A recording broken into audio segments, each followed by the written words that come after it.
আসসালামু আলাইকুম।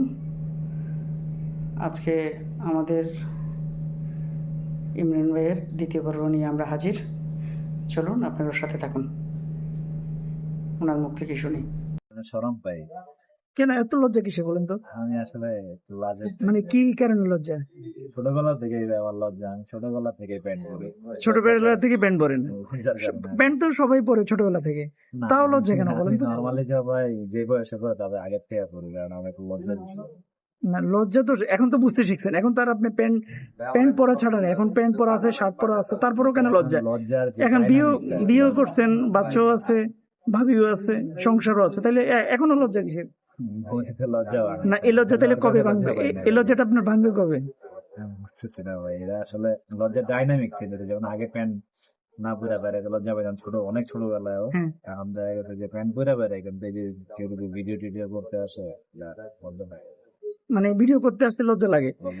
এখন এই- এই- আমার একটা ছোট্ট কোশ্চেন ছিল, যেটা আগে জি, আপনাকে বলতেছিলাম, জি, যে কোশ্চেনটা ছিল যে এই যে মানুষ always think about career first, জি, যে তারা হচ্ছে একটা তারা মানে যে বিয়েটা, যেহেতু আমাদের বিয়ে করতেই হবে, তো বিয়েটা দেখা গেছে যে পরে করে, তো সেক্ষেত্রে মানে এটা আপনার অপিনিয়নটা কি? যেহেতু আমি আর্লি ম্যারেজ, জি, দুইবার বিয়ে করছি, 23 বছর বয়সে, জি। আপনি হয়তো একটু পরে করছেন।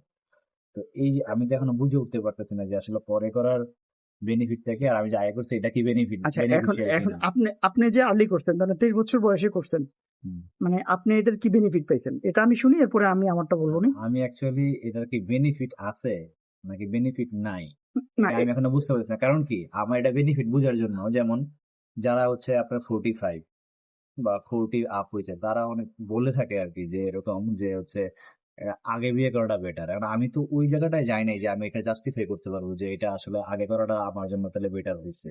কারণ আমি তো ধরুন আগে করে ফেলছি, আমার আবার ওই এজে যাওয়ার পর আমার বুঝতে হবে যে না, এটা এই কারণে তারা বলে।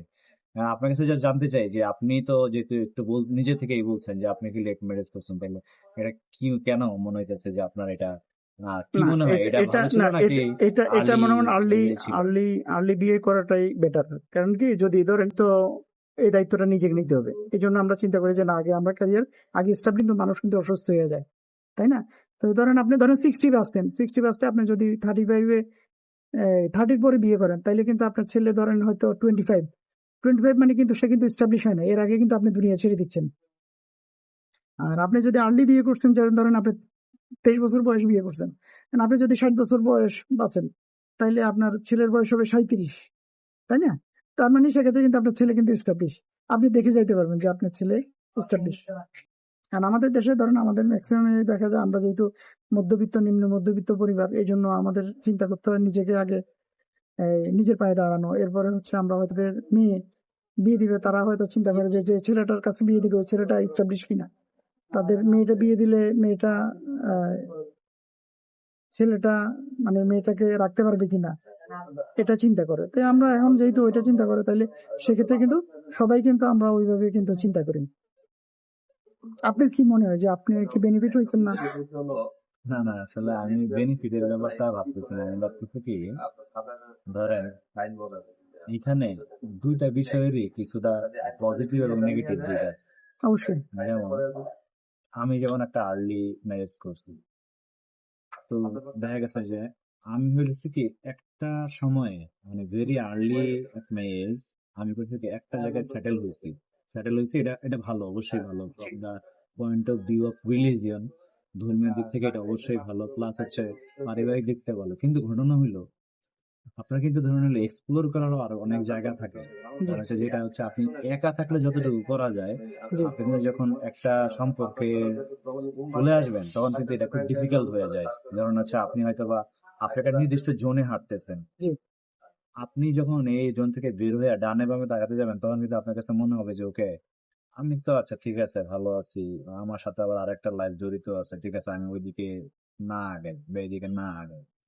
আমি আমি কিন্তু আমরা যারা আর্লি ম্যারেজ করছি আমরা কিন্তু এইভাবে ভাবি জিনিসটা। না, এখন ওই যে বললাম না, ধরেন ধরেন যাদের সাপোর্টিং আছে, ব্যাকআপ আছে, তারা কিন্তু মনে করেন, ধরেন আপনার হয়তো ব্যাকআপ আছে, আপনি এই জন্য আপনি এই সিদ্ধান্তটা নিতে পারছেন। এখন যাদের ব্যাকআপ নাই, তারা কিন্তু এটা সিদ্ধান্ত অনেকে দেখবেন যে মানে অনেক এটা আপনি বলতে চাচ্ছেন তার এটা একটা ফিনান্সিয়াল হ্যাঁ ব্যাকআপের উপর হ্যাঁ ডিপেন্ড হ্যাঁ করে ডিপেন্ড অনেকটা। করে